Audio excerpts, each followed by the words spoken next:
লিবাস আরবিতে কি বলে?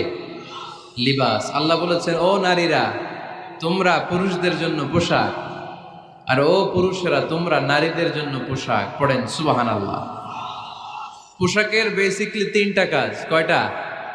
কেউ কথা কয় না, আরো জোরে বলেন কয়টা? এখন আওয়াজ আসলো কোত্থেকে?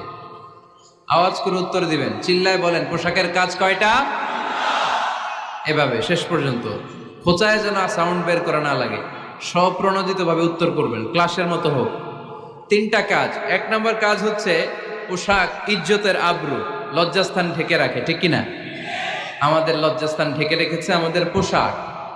ঠিক তেমনি স্বামী তার স্ত্রীর ইজ্জত হেফাজত করে, স্ত্রী তার স্বামীর ইজ্জত হেফাজত করে, স্বামী তার স্ত্রীর চরিত্র হেফাজত করে, আর স্ত্রী তার স্বামীর চরিত্র হেফাজত করে। এজন্য আল্লাহ একে অপরের